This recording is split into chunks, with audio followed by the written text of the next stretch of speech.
Hey guys, it's TF. Now, welcome back to the channel. Today we're doing another action figure review. This is going to be of the brand new Marvel Legends series Avengers Puff Adder Build-A-Figure series Extremis Armor Iron Man. I'm not exactly sure if it was supposed to be pronounced Extremis or Extremis, so apologies for that. But new Iron Man figure here. They did this armor here, I think about a decade ago in the return to Marvel Legends.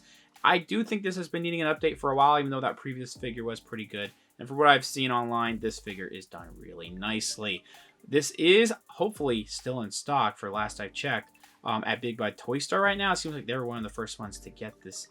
So I'll leave a link down in the description below just in case it is still in stock. But yeah, really excited about this one. This was on my top 10 most anticipated figures of the year. So let's go ahead and just take a look at the packaging.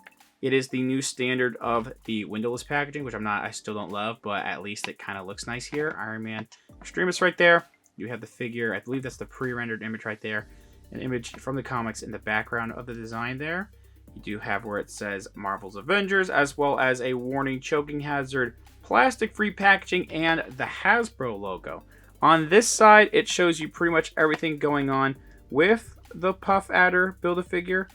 You can see all those pieces there, and every figure that comes with a Build-A-Figure piece is listed there. The next one I want to try to get is the Ultimate Captain America. That one, from what I've seen online as well, looks pretty awesome. We have comic art of Extremis Armor right there. Go all the way down. You can see where it says Marvel Legends series. We look on the top of the packaging, the Avengers logo there, and then it does say Marvel Legends series Puff Adder Build-A-Figure ages 4 and up. On the back here, trying to get this without falling, you can see just a wide shot right there. Now, the top half here, it says Marvel Legends series. A pose, I believe this was pre-rendered originally as well. There was a little bit of controversy if this figure can get into the pose when this was revealed. I believe it can. I'll try that later on in the review. But you can see it says Iron Man Extremis, some of the accessories that this comes with. And then you have multilingual warnings right there. I also have the barcode just in case you need it. Here's an image of it right there. Let's go ahead and get this figure out of the packaging. And here's the figure out of the packaging. Quick 360 for you guys. This is a really nice figure. I'm very happy with it. There are some things about it that I'm not super pleased with, but I have mostly positive things to say about this figure. Really nice update here. And speaking of update, I do want to do a pretty quick comparison with the one on the left, the brand new one, with the one on the right, which was the previous one. The angle may not do it justice, but the one on the right, the previous one, is going to be about 6.5 inches, with the new one being about a 1/4 inch taller. You can see with the head sculpts that I think the paint is better overall on the previous figure because you can actually tell there is some paint. I think the glossy red might be a little bit overdone, but still looks nice. But I think the actual sculpt work is a little bit more refined on the new one, I should say. Looking at the torso as well, I think it's much better on the new one, but I don't think it was bad on the previous one. It just looks a little bit more bulkier, like it should be. It's supposed to look not as bulky as other armors, but the one on the right does have a nice mix of a little bit slimmer with actual bulk, whereas the previous one was just a little bit too slim. It was nice that the shoulder pads were removable on the previous one, but we do have soft plastic ones on the new one, so they shouldn't get in the way too much. I think, again, the sculpt work is a little bit more refined on the overall body. And then the legs, they're pretty close together when it comes to how they're sculpted.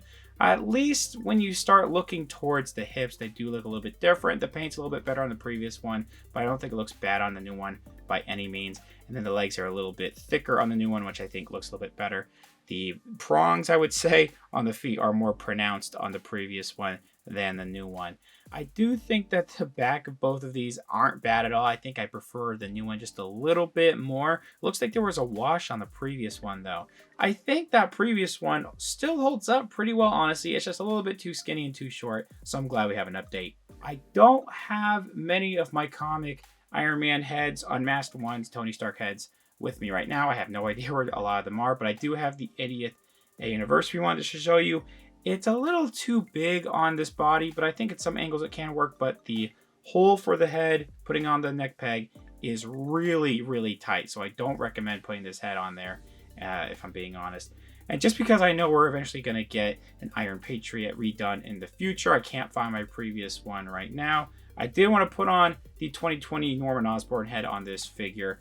This one I think actually looks a little bit too small, but you can also make this work a little bit. But this is even more of a tighter fit on the head peg compared to the previous head I showed off. So if they want to include alternate heads in the future for this body, if they're going to reuse it at any point, they're going to have to fit the actual neck peg, because these are just way too tight.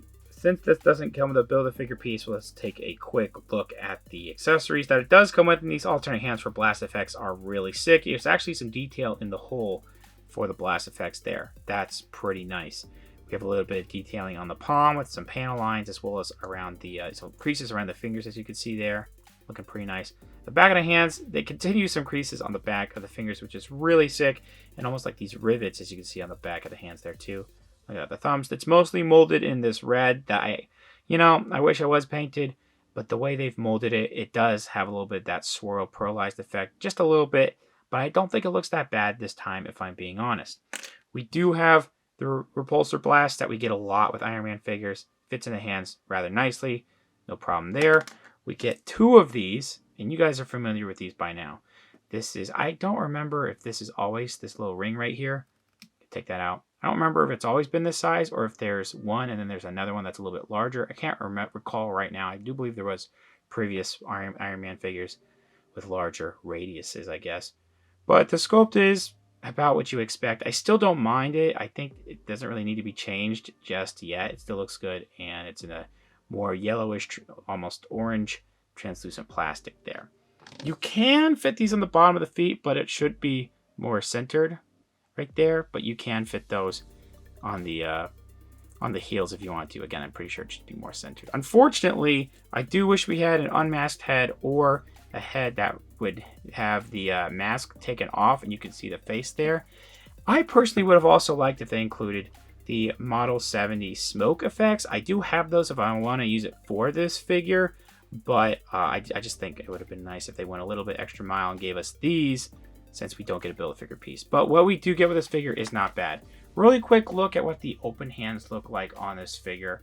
Looking pretty nice. They fit on there pretty nicely. And then the repulsor blasts on the hands as well. Also looking pretty good. No complaints there. Since it's not super accurate, it does look a little weird. But again, I do have the repulsor blasts as exhausts on the heels of the figure. And I did see if I could put the smoke effects on there. Okay, time to finally talk about the actual figure. I think it looks really well done. Overall, brand new sculpt is really good.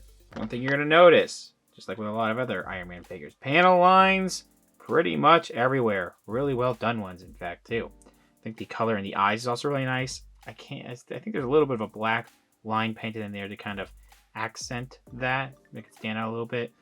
Some black paint in the mouth. That's really clean. The metallic gold around the face there is nice. Once you start looking a little bit close, though, you know, seeing the molded red plastic can look a little weird compared to this obviously painted gold piece here, which is a separate piece that they've glued on here.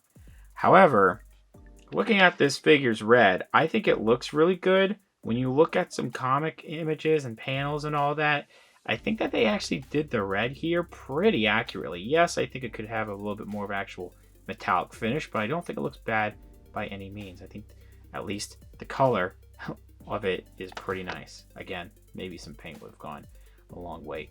But you can see some of the other panel lines all around the head. Give you a quick 360 of that head. You can see just how deep they've done a cut there for the hinge there. I don't know if I love that, but at least it doesn't look too distracting. Unlike, I would say, this bad boy right here, that I think it just looks a little too distracting. But getting back to around there, looking pretty good. Looking at the neck there, a little bit of some detail going on. You can see a little bit of that swirl, slight swirl right there in the neck. I do wish they implemented a ball joint somehow, even if it's in the neck going into the torso. But the range of motion, which we'll talk about later, is not bad. Looking at the chest, they have this printing on here, almost like a nice quality decal on the chest piece there.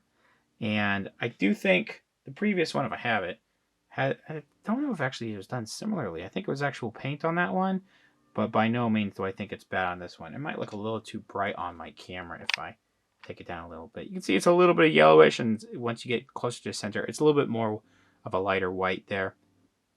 So, yeah, not too bad there. And again, more panel lines going around the shoulders. Back details, you can see all the different intricate details. Not too overly done with the design, but it still looks pretty unique for this particular armor. And I think they've captured that sculpting really well, or captured it well in the sculpting, I should say. But the shoulder pads, again, looking nice. They are on a softer plastic, so you leave it out like that for a while, it will probably stick like that. Even when you leave it out shortly, it kind of takes a while to move back in. If you give it a little bit of low heat, you'll probably bend back with no problem. And then hyperextending it way too much for a long time will probably and eventually have these rip off. So I would just be careful. I don't know for sure if they will. If I'm nitpicking, just ever so slightly some gold going onto the red, that you really have to look close for that. It's not that big of a complaint for me. The actual metallic gold on the biceps looks really good. We have pinless tech this time around, which it wasn't too bad. My previous one when it had pins, but I do think that it's actually really nicely sculpted because you have this piece of the armor now that is utilizing, they're taking advantage of the pinless with that sculpt there, and that looks fantastic. It's not an actual pin. I just like that they made it pinless, but still have something in there overall. I don't think, I'm looking in person, I don't think this is a different color from the rest of the arm, because sometimes that's an issue with this line when there's pinless. Looks like different colors. But the actual, what would be gauntlets, or the forearms, I should say, detailing there is really nice. We already talked about these hands. Some nice panel lines around the rib cage and stomach, looking really good. I do think, again, some paint would have gone a long way, but it still looks really nice. Here's what it looks like towards the back there. You have these disc pieces on his hips, which actually rotate this time. I don't know if you can pull these out. And there's a very large peg hole there. You can pop these suckers back in, which, might have to do that off camera. There we go. We're all good. They rotate, so that way if you need to move the hips out or upward, they should not get in the way too much, and you just rotate those back down. That crotch piece has particular sculpting around there. There's not much to talk about with it there. I don't think I've missed anything just yet. Maybe the inside of the shoulders. I think it's just kind of plain.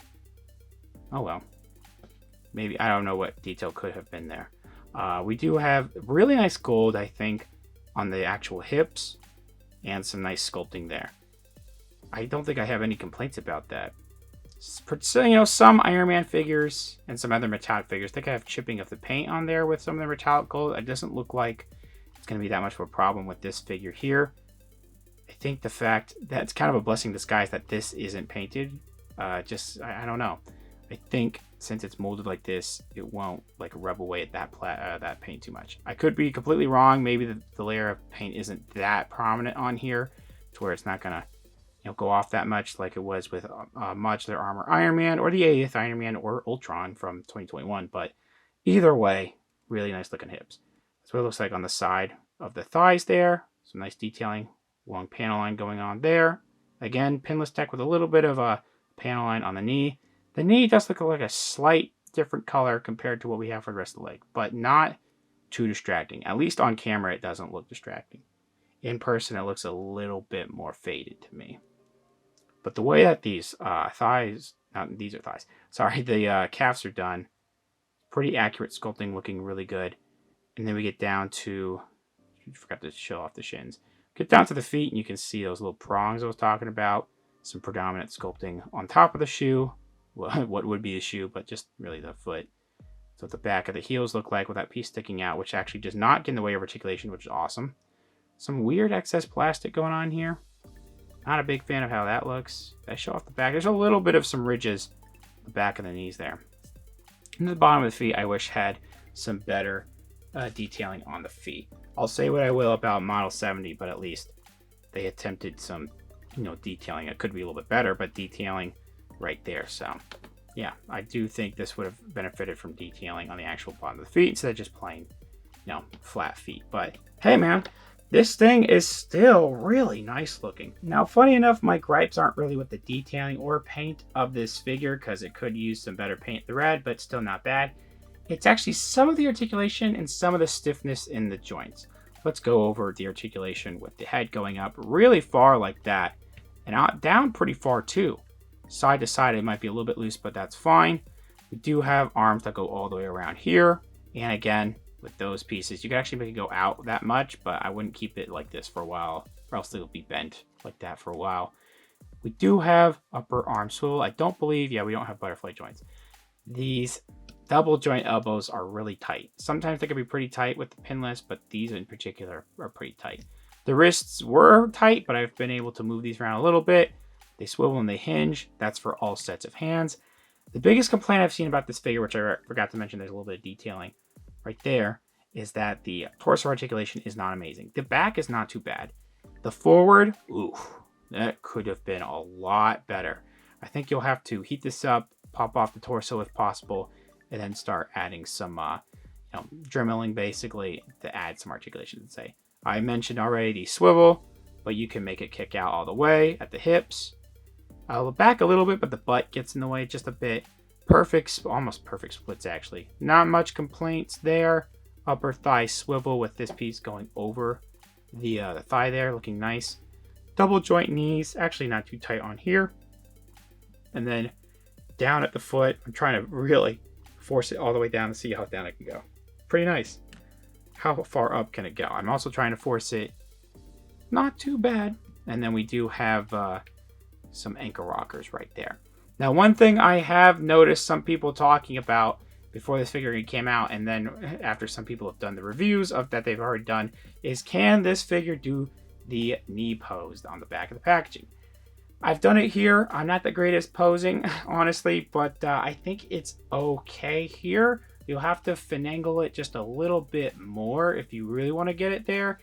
If I'm being honest, I do think there was a little bit of digital tomfoolery with that image, but by no means do I think it's false advertising. You can at least attempt to get it into this pose here and, make it look like how it looked on the back of the packaging. Just, if you're a better poser than I am, you'll probably have a better time at it. The head also doesn't really want to go up the way it does on the, back of the packaging. So you'll want to maybe pop that off just a little bit. Quick size comparisons and a lot of Iron Mans here from left to right. Silver Centurion, Model 70. We also have Modular Armor and the 80th Anniversary Classic Iron Man. All of these are pretty close in height with each other. I measured this out already. It's about 6 3/4 inches tall. I think Model 70 is just slightly smaller than the rest of these Iron Man figures. But compared to normal size Marvel Legends figures like Retro Spider-Man, this figure is definitely going to be taller. And then out of scale Star Wars The Black Series figures like Mando, definitely going to be shorter than Iron Man. Overall, I am pretty satisfied with this figure. I think the Hasbro Marvel Legends team did a great job updating Extremis Armor Iron Man from the previous one. Again, I don't think it was ever bad, but I do think this one is going to be much better and more sought after here. A few gripes, unfortunately. I do think the red could be a little bit more metallic. It does have a little bit of a swirl effect in some of the plastic, but it's not too abundant here. The actual color of the red, I think, is really nice. I think the torso articulation is kind of poor. I do wish we had a little bit more space to move around. Unfortunately, you will probably have to mod that to get a little bit more range of motion out there. Slight stiffness in the joints, but not too bad. And I do think for 25 bucks, we maybe could have gotten those exhaust effects or an unmasked head just to sweeten the deal just a little bit. I mentioned those gripes, but the positives outweigh the negatives. The overall unique sculpt here is fantastic. Most of the articulation is really solid. I'm really glad those hip discs can move around just a little bit more. Maybe the head articulation also could be a little bit better, but it's still not that bad. It's a really beautiful design, really nicely done with the accessories as well that we do get here, and I am pretty happy with it. Maybe wait for it to be a little bit cheaper, but for 25 bucks, I don't think it was that bad. It was a little bit more expensive because of shipping and tax on Big Bad Toy Store. Thank you guys very much for watching. Please subscribe to the channel if you haven't already. Comment down below what you think about the figure, what you think about the review. Leave a like, share amongst your friends. Follow me on Instagram for more content over there. Taking a break again for making content, but once April starts, it's back to the full swing of things. Thanks, guys. See you later.